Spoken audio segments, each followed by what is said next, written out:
Pourquoi Eren n'a pas de marque sous les yeux lors de sa première transformation en titan?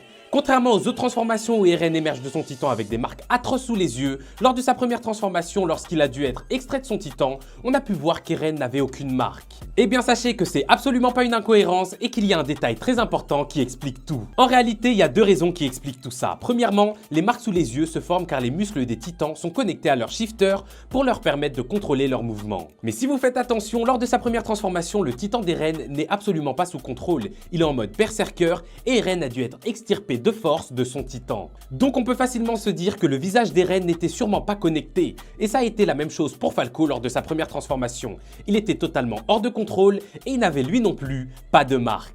La deuxième raison, c'est que notre bon vieux Isayama n'avait pas de design définitif pour les marques des titans dès le début de l'œuvre. C'est pourquoi le studio d'animation a pris certaines libertés comme par exemple ces marques-là de Eren qui n'ont jamais existé dans le manga. Mais bien évidemment, plus l'histoire a avancé et plus Isayama a trouvé ce qu'il voulait faire. Du coup, petit à petit, le design des marques est devenu plus consistant et il a donné des marques bien distinctes pour chaque titan. Je sais pas ce que vous en pensez les gars, comme je vous ai dit, n'hésitez pas à vous abonner à ce compte car maintenant toutes les vidéos sont ici. Comme d'hab, en commentaire, je vous lis et je vous réponds, mais jusqu'alors, je suis out.